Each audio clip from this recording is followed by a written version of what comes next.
In the days of David they were short of food for 3 years, year after year, and David went before the Lord for directions. And the Lord said, On Saul and on his family there is blood, because he put the Gibeonites to death. Then the king sent for the Gibeonites. Now the Gibeonites were not of the children of Israel, but were the last of the Amorites, to whom the children of Israel had given an oath. But Saul, in his passion for the children of Israel and Judah, had made an attempt on their lives. So David said to the Gibeonites, What may I do for you? How am I to make up to you for your wrongs, so that you may give a blessing to the heritage of the Lord? And the Gibeonites said to him, It is not a question of silver and gold between us and Saul or his family, and it is not in our power to put to death any man in Israel. And he said, Say, then, what am I to do for you?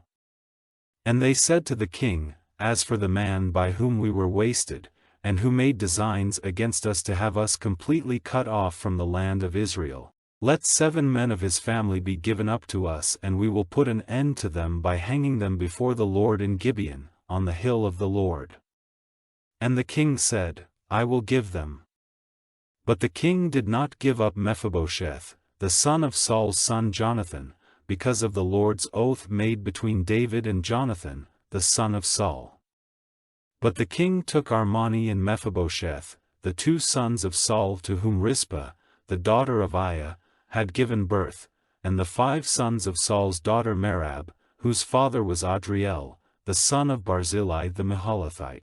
And he gave them up to the Gibeonites, and they put them to death, hanging them on the mountain before the Lord. All 7 came to their end together in the first days of the grain cutting, at the start of the cutting of the barley. And Rizpah, the daughter of Aiah, took haircloth, placing it on the rock as a bed for herself, from the start of the grain cutting till rain came down on them from heaven, and she did not let the birds of the air come near them by day, or the beasts of the field by night. And news was given to David of what Rizpah, the daughter of Aiah, one of Saul's wives, had done. And David went and took the bones of Saul and his son Jonathan from the men of Jabesh-Gilead, who had taken them away secretly from the public place of Bethshan, where the Philistines had put them, hanging up the bodies there on the day when they put Saul to death in Gilboa. And he took the bones of Saul and his son Jonathan from that place, and they got together the bones of those who had been put to death by hanging. And they put them with the bones of Saul and his son Jonathan in the resting place of Kish, his father, in Zelah in the country of Benjamin. They did all the king had given them orders to do. And after that, God gave ear to their prayers for the land. And the Philistines went to war again with Israel, and David went down with his people, and while they were at Gob they had a fight with the Philistines. And there came against David one of the offspring of the Rephaim, whose spear was 300 shekels of brass in weight, and having a new sword, he made an attempt to put David to death. But Abishai, the son of Zeruiah, came to his help, and, turning on the Philistine, gave him his death blow. Then David's men took an oath, and said, Never again are you to go out with us to the fight, so that you may not put out the light of Israel. Now after this there was war with the Philistines again at Gob, and Sibbecai the Hushathite put to death Saph, one of the offspring of the Rephaim.